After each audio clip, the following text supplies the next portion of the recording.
semuanya, apa kabar kalian? Selamat siang. Apakah sudah normal kembali? Ya, untuk kehidupan kita sudah normal kembali ya. Moga-moga kedepannya kita nggak ada lagi namanya serangan-serangan pandemi. Karena itu akan ribet banget. Kalian akan banyak libur dan takutnya nggak produktif gitu loh. Kalau bekerja kan enak ya, nggak galau, nggak gampang galau karena otak kita tuh terisi dengan hal-hal yang lebih penting. Oke, di sini aku ingin membacakan apa sih? Ingin membacakan jika kamu melibatkan orang ketiga, jika kamu terlibat dengan orang ketiga atau dalam kehidupan rumah tangga kamu melibatkan orang ketiga, kita akan lihat perasaannya kepada kamu. Kita akan cek di sini ya. Aku akan buka 10, tapi nanti ini aku akan masukkan ke bagian terakhir biar kejutan.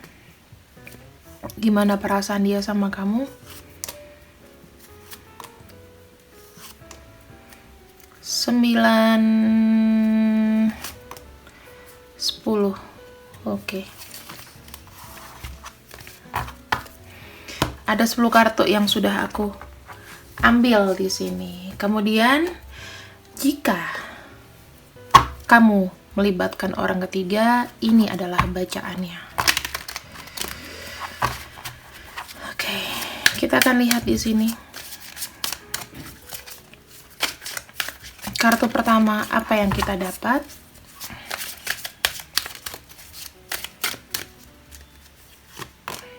Oh, Ace of Pentacles. Ace of Pentacles itu menunjukkan kepemilikan, ya. Jadi orang ketiga ini atau siapapun lah yang jadi orang ketiga itu merasa ke kamu, kamu tuh miliknya dia. Kamu adalah miliknya dia. Kamu adalah orang yang dia mau. Kamu itu adalah pelepas sepi, ya. Pelepas sepi, kemudian kamu itu orang yang berimbang. Orang yang berimbang untuk apa sih? Orang yang berimbang untuk hidup bersama dia. Kamu itu kayak barang kesayangannya, ya. Kita lihat di sini kayak barang kesayangan yang harus dijaga. Ace of Pentacles ini menunjukkan sebuah kepemilikan ya, menunjukkan sebuah kepemilikan. Tapi kalau kepemimpinan tuh mungkin aja teman-teman, dia melihat kamu tuh sebagai lead. Apalagi kalau misalnya dia wanita, kamu pria, atau kamu lebih maskulin, kamu lebih memimpin dia gitu loh. Kamu kayak petunjuknya dia, petunjuk arah. Kalau dia galau, kamu bisa memberikan sebuah solusi. Solusinya tuh nggak main-main, nggak kaleng-kaleng gitu loh. Ada pengorbanan di sini. Itu yang kutangkap sih, ya.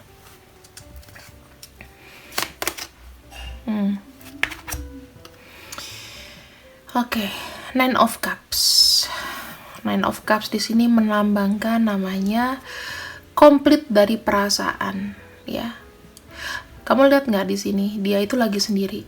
Dia itu mungkin belum menghadirkan siapapun di hidupnya dia, tapi dia merasa bersama kamu dia itu cukup. Bisa jadi kamu yang sudah menikah, dianya masih sendiri, atau atau kamu sudah menikah, dianya sendiri. Ini yang rasain kayak gimana ya? Aku ngelihatnya sih lebih kayak bebas gitu loh, tenang. Ada ketenangan di sini. 9 itu menunjukkan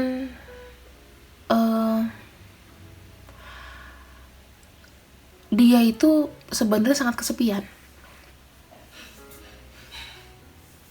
Tetapi dia nggak bisa maksa. Dengan memiliki hati kamu yang setengah aja, rasanya nggak masalah. Walaupun dia pengen semuanya. Ada keinginan di sini untuk pengen semuanya, tapi ya daripada nggak dapat sama sekali, setengah aja dulu. Angka 9 itu bukan selalu angka bagus. Kalau dalam numerologi, 9 itu bisa kesuksesan, bisa juga sangat serakah. Jadi kalau kamu breakdown angka tanggal lahir kamu banyak angka 9999, kamu akan cepat sukses. Tapi kalau kamu serakah, kamu akan jatuh puff, terus hilang. Ya, jadi berhati-hati kalau punya banyak angka 9 di tanggal lahir. Setelah dijumlah ya semuanya. Ada kartu Seven of Swords. Seven of Swords, dia menyadari bahwa hubungan ini itu hanya terbatas. Jadi benar-benar kesempatan bersama kamu ketika kamu lagi di samping dia itu dimanfaatkan dan dimaksimalkan. Aku kenapa ngerasa kayak ada rasa sedih di sini ya, karena dia ini sebenarnya kesepian. Kalau kamu di sini memain-mainkan hatinya dia hanya karena kamu bosan, kamu salah. Ini kasihan. Dia rela mengambil resiko supaya dia nggak kesepian. Dia rela mengambil resiko supaya dia ada teman berbagi. Pakai hati, nggak main-main. Kita lihat lagi ya di sini.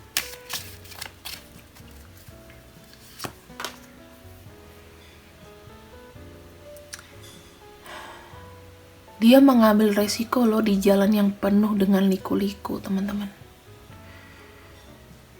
Jadi kalau kamu menghadirkan orang ketiga, inilah yang dirasakan orang ketiganya kepada kamu. Dia mengambil sebuah resiko. Seven of Swords itu tuh udah resiko. Misalnya hanya kamu dan dia yang tahu. Hubungan terlarang, hubungan terbatas. Saking dia pengen ya. Sebenarnya dia tahu hubungan ini adalah hubungan beban loh. Beban banget. Tetapi karena dia kesepian, dan dia di sini pengen ada yang mensupport, karena dia nggak suka sendirian, intinya begitu. Makanya kenapa kalau orang ketiga tuh lebih pengen, yuk kita ketemuan.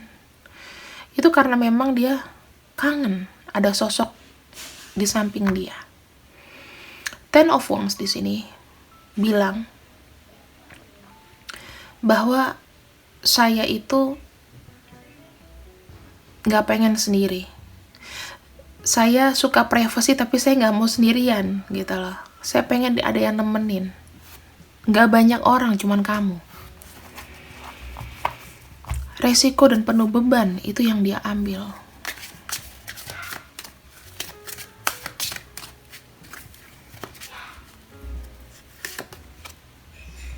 Ada kartu Knight of Pentacles. Artinya apa? Walaupun pergerakannya lambat, ya, penuh dengan resiko, tantangan, beban, tetap steady. Tetap steady. Ini adalah sesuatu orang yang tidak akan mundur. Kalau kamu mau memutuskan hubungan dengan orang ini, aku bilang sangat-sangat gimana ya, kasihan sih. Harusnya kalau kamu nggak bisa kasih sesuatu, jangan kamu libatkan dari awal. Ada kartu Knight of Pentacles di sini itu berindikasi adalah apa? Knight of Pentacles itu seseorang yang di sini maju, tetapi ya lihat sikon juga. Kan hubungan cinta segitiga itu nggak semuanya lancar, nggak tiap minggu kamu bisa ketemu. Aduh, ya Allah. Kenapa harus ada dia ya? Harus ada iklan ini ya? Ya kan? Kalau orang ketiga dikala kamu pengen kenalin, ngobrol sama teman-teman kamu kenalin ini loh pacar aku, tapi dia nggak bisa. Oh sorry, aku lagi sama pasangan aku. Nggak bisa dikenalin. Ya intinya dia berjuang sendiri, dia merasa dia berjuang. Dan di sini ada kartu Knight of Pentacles, dia akan maju pelan-pelan untuk mencari kejelasan sebenarnya hubungan ini tuh seperti apa. Oke?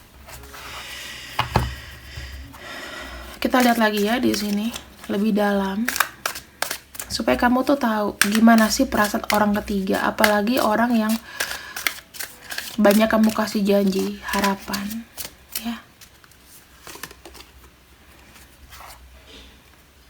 Ada harapan di sini, bener-bener deh, walaupun itu hanya 1-2%. Ada harapan, dari harapan yang kamu kasih dia tuh doain loh. Dia doain bahwa, oh iya, kalau kamu mau datang, aku berharap kamu cepet datang ya, kayak gitu. Ibaratnya itu kayak kamu buat virtual robot ya. Virtual robot itu kayak gini loh, aku tuh butuh seseorang yang aku mau dengerin, aku hubungin si orang ketiga ini gitu. Itu dia energinya tuh all out, terbuka sama kamu, nggak ada yang ditutupin. Kalau dia ngebantu kamu ya tulus, ya. Apalagi ada kartu King of Pentacles di sini.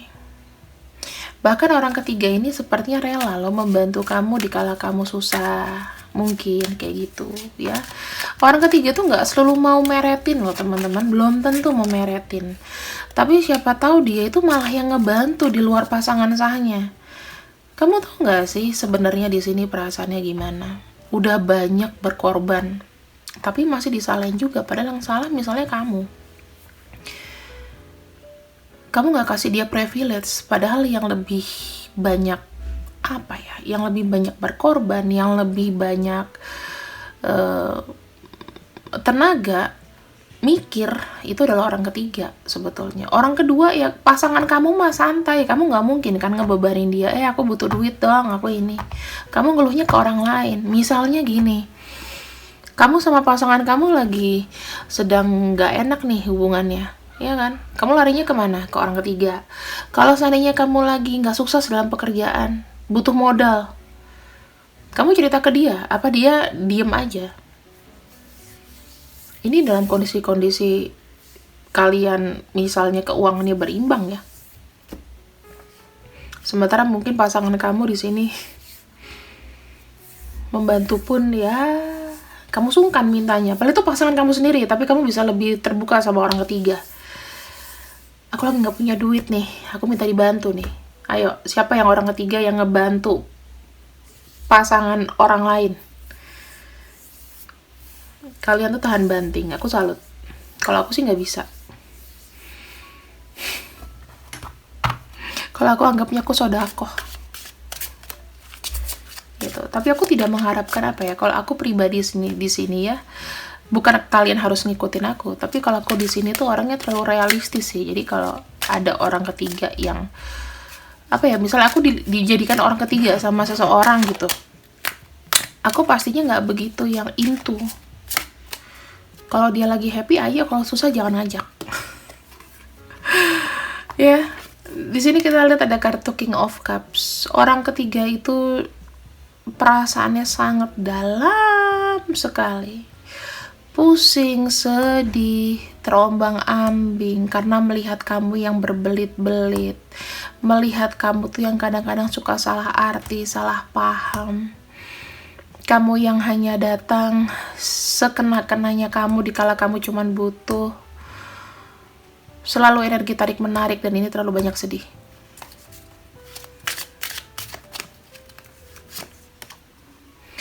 Kartu The High Priestess di sini menunjukkan apa?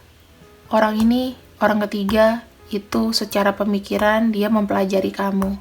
Dia mempelajari karakter kamu. Dia juga di sini berusaha untuk di depan kamu kuat dan tidak pernah mengutarakan apa yang ada di pikirannya. Kamu kan nggak pernah nanya, kamu maunya apa sih? Apakah kamu di sini juga menghargai sosok orang ketiga itu? Kalau kamu tanya sama dia, kamu maunya apa? Karena dengan semua yang sudah aku korbankan di sini, aku pengen adanya komitmen dari kamu. That's it, simple. Kalau kamu tidak bisa memberikan komitmen ke orang lain, jangan jadikan dia orang ketiga sih sebenarnya. Karena hubungan ini ya adalah hubungan yang pasti akan baper. Kasian kan? Harusnya dia punya jodoh. Harusnya dia bisa dapat orang yang lebih dari kamu. Tapi kamu memberikan statement-statement statement-statement janji atau apapun yang dia telan mentah-mentah, kan di satu sisi dia kesepian. Dia suka sendiri tapi dia nggak mau kesepian, paham kan? Ada orang yang kesepian karena pengen kesepian tapi dia benci kesepian itu orang ketiga. Jauh dalam hatinya, inner child-nya terluka. Makanya kenapa kalau saya ada orang ketiga, saya bilang, Mbak, coba sekarang, atau Mas, coba sekarang lebih berpikir realistis lah. Keuntungannya apa? Kalau lebih banyak sakitnya, lebih banyak nangisnya, ngapain? Ya orang-orang kayak yang menciptakan kondisi orang ketiga inilah yang patut dipersalahkan. Bukan pasangan resminya, bukan orang ketiganya, tapi pelakunya. Itu yang aku harus bilang sama kamu. Ada kartu Queen of Cups. Kamu tahu perasaan dia ini berpasangan loh. Queen of Cups sama King of Cups. Secara energi ini lelah banget. Queen of Cups itu iya, aku dapat cinta kamu. Tapi udah gitu aja, that's it. Kelanjutan ke depannya kita nggak pernah tahu, itu sedih. Jangan pernah mempersalahkan ya. Kok mau mbak jadi orang ketiga? Kok mau sih? Namanya cinta, kita nggak pernah maksain. Cuma kalau aku selalu menekankan, siapa tahu masih banyak jodoh di luar sana yang lebih baik daripada pasangan yang kamu pilih sekarang ini, orang ketiga. Kamu cari aja yang tanggal lahirnya sama, jam lahirnya sama. Sama pasti kelakuannya. Takdirnya sama. Di mana ya kak aku bisa mendapatkan orang yang seperti ini? Kamu cari aja orang yang tanggal lahirnya sama. Misalnya dia tanggal 11 November, lu cari aja juga 11 November. Sama, udah. Nggak beda. Setahun-tahunnya sama. Harus cari tanggal, bulan, tahun sama. Angka itu nggak mungkin bohong. Kalau misalnya nih, kamu ketemu sama angka 24 Februari 94 misalnya gitu. Kalau si angka ini suka main perempuan atau flirty orangnya, ya yang lain juga begitu. Itu ada tekniknya dan itu researchnya berpuluh-puluh tahun. Keakuratannya 90% karena aku juga sudah ngamatin. Persamaan-persamaan tanggal lahir itu penting. Kenapa di sini? Kalau yang whatever, aku nggak tahu kalian dari manapun, tapi harus ada lengkap tanggal, bulan, tahun lahir kalau mau konsultasi ya. Kalau siap konsultasi berbayar silakan lihat kolom deskripsi, dan itu harus ada, harus wajib. Nggak boleh ketinggalan tahun, ketinggalan bulan sama tanggal. Personalitinya akan kubaca orang yang berbeda, karena aku nggak pakai magic. Seven of Wands. Orang ketiga di sini cenderung adalah melakukan semuanya sendiri. Dia tuh butuh support, butuh dukungan. Angka 7 merupakan angka dukungan, networking. Jadi yang kamu harus lakukan apa nih? Kamu sudah tahu kan sisi-sisinya dari dia itu apa? Kamu harus memberikan support sama dia yang adil dong. Gitu loh. Jangan udah nggak dapet apapun, jangan udah nggak dapet komitmen, kamu nggak ada support dia sama sekali, hanya datang dikala mau enggak. Mereka tuh open wide loh, membuka pintu lebar-lebar untuk kamu. Apakah mereka bodoh? Bodoh dan cinta itu udah membaur. Di sini aku sebagai counselor untuk kalian yang terlibat orang ketiga, aku selalu bilang juga kepada kalian bahwa apa yang sudah dikasih. Kalau kasih rumah, mobil, kendaraan, ya udah, asal nama kamu ya. Bukan cuma dipinjemin, ya udah cukup. Dan ingat, orang ketiga di sini untuk siapapun kalian yang mengkondisikan diri kalian orang ketiga atau dikondisikan secara tidak sengaja menjadi orang ketiga. Jangan sampai kalian pengen jadi yang pertama, ada ambisi menjadi yang pertama, apalagi kalau dia sudah menikah. Jangan mikir ke sana deh. Nanti takutnya sakit. Jadi tipsku ya buat kalian yang orang ketiga atau memang seneng jadi orang ketiga, tips aku adalah kalian enjoy. Kalian itu hanya bisa mensupport dan disupport secara energi. Kalau seandainya kalian bisa jadi dengan pasangan, pastikan pasangannya sudah selesai dulu. Kalau enggak, what can I say? Kamu selalu akan terbayang-bayang. Dia ke sana, nanti kamu cemburu. Dia ke sana, kamu cemburu. Capek kan? Kamu yang drain orang ketiga. Hindari sih sebenarnya orang ketiga, kalau aku bilang. Tapi love is love. Resiko kamu tanggung sendiri, karena di sini memang berat loh. Gitu. Ya. Kita lanjut lagi di sini.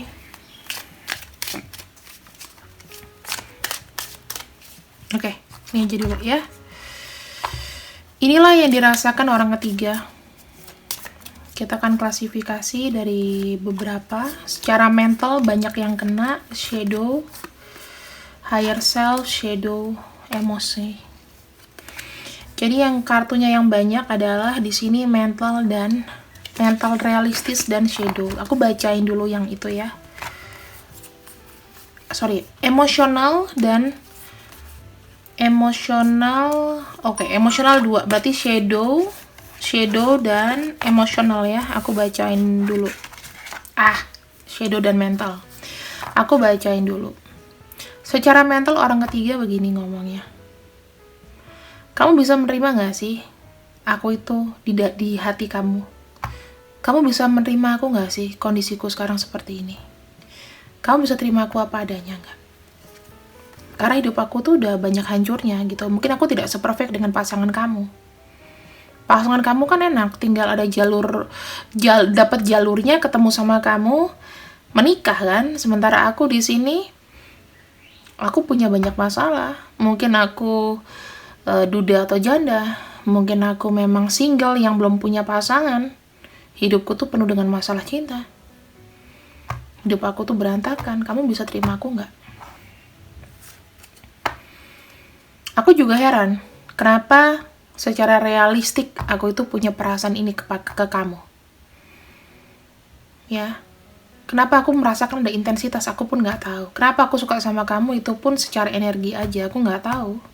Jangan pernah tanyakan kenapa aku suka sama kamu, kenapa hubungan ini terjadi. Karena kamu menerima energi itu. Saya berpikir hubungan ini itu sudah selesai. Sebetulnya aku bisa menyelesaikan hubungan ini. Tetapi aku kayak seperti merasakan kenapa energi kamu itu sama yang aku rasakan. Jadi di sini dia orang ketiga juga merasakan. Kadang dia mau pergi dari kamu, tetapi dia merasa tarikan energi dari kamu. Gitu. Jadi mereka susah untuk pergi, susah untuk untuk pergi ya. Mereka tuh stuck terus. Gitu. Secara kegelapannya, dark side-nya dari orang ketiga. Saya pengen ya, ini sorry ya. Ini untuk 17 tahun ke atas ya. Pikiranku tuh bersama kamu tuh gairah aja. Aku punya gairah yang besar, mungkin melebihi pasangan resmi kamu. Fantasy, seks ya, itu lebih besar. Di sini, I don't know if I could be who you need me to be. Aku nggak tahu apa aku bisa mengikuti keinginan kamu seperti yang kamu inginkan untuk aku. Yang ketiga, ini buat orang ketiganya mungkin sudah capek, udah lelah. Kadang-kadang mereka ngomong gini, kamu udah kayak jauh aja kayak dari aku kayak. Ya, karena hubungan ini bakal menyakitkan. Aku nggak mau nyakitin kamu dan kamu juga jangan nyakitin aku gitu. Kalau nggak bisa aja. Jangan kasih harapan terlalu besar, terlalu tinggi ya. Di sini ada kartu emotional talk-nya ya. Aku sebenarnya nggak pengen kayak begini kok. Aku sebenarnya nggak pengen ada terlibat hubungan orang ketiga juga. Dikarenakan aku tuh udah capek. Tapi memang takdirku tuh berbeda. Mungkin aku tidak bisa dapat pasangan kucuk-kucuk gampang gitu. Atau aku pengen cuman aku dan kamu. Ya mungkin jalanku seperti ini. Terus, tadinya aku ini adalah seorang player mungkin. Aku mungkin punya banyak pasangan gitu loh. Tetapi kamu tuh merubah semuanya. Ya ibaratnya kamu tuh buat dia insaf lah. Makanya kenapa dia mau bertahan stay jadi orang ketiga sama kamu. Ya, ini kamu ambil yang relate aja, jangan semuanya. Di sini ada higher self-nya sebetulnya. Ya, ada higher self-nya, dia ngomong, you deserve a better version of me. Kamu tuh sebetulnya harus bisa mendapatkan yang terbaik dari diriku, gitu loh. Kamu pantas mendapatkan seseorang atau orang yang melebihi dari aku. Ibaratnya si orang ketiga ini bilang, kamu tuh pantas bahagia. Ya mungkin aja ini bisa apa namanya ya, aku coba untuk breakdown. Ini bukan hanya untuk orang ketiga, tapi ini bukan hanya untuk kamu, tetapi kamu tuh kayak dikasih tahu gini nih. Kamu tuh pantas loh mendapatkan yang lebih baik mungkin dari pasangan kamu, mungkin ya. Dan aku the best versionnya gitu loh.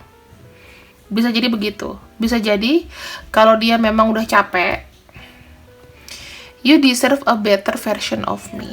Kamu tuh pantas mendapatkan versi terbaik dari diriku. Nah, itu sama aja sebenarnya, karena kalau aku bilang versi terbaik, berarti kan menomorsatukan dirinya. Pasti orang ketiga akan melihat, oh istrinya begini, gua harus begini. Oh istrinya begini. Jadi kamu udah komparasi, gitu loh. Tapi kamu jangan menyalahartikan ya, dia tuh berusaha yang terbaik buat kamu loh. Bukan berarti orang ketiga itu nggak ada pusing-pusingnya, capek sebetulnya di hubungan yang gantung tuh nggak ada yang suka begitu.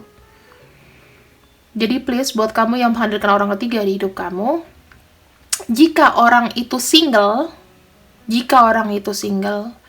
perlakukan dia dengan baik, perlakukan dia dengan manusiawi.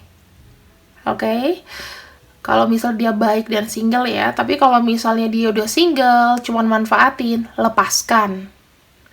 Kalau seandainya dia di sini sudah punya, kalian sama-sama punya pasangan, buat hubungan ini menjadi fun.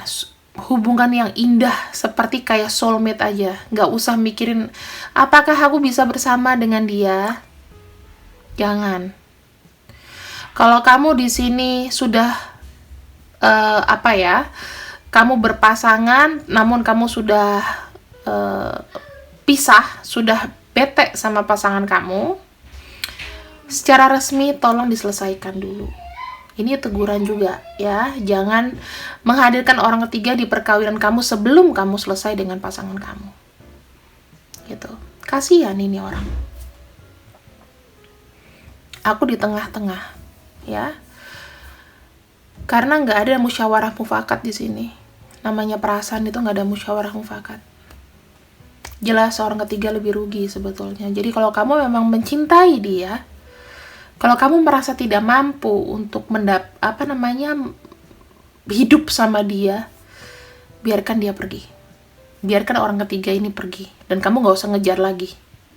Biarkan dia dapat seseorang yang baik untuk dia, lebih dari kamu. Atau dia juga bisa dapat versi terbaik di orang lain seperti kamu. Gitu. Itu aja yang bisa aku sampaikan, ya. Semoga kamu di sini bisa mendapatkan pengalaman atau the best experience dari bacaanku. Semoga kamu suka. Aku cuma bisa ngomong sampai sini karena ini sangat sensitif. Dan aku kayaknya udah mulai ngos-ngosan karena sakitku juga makin tambah.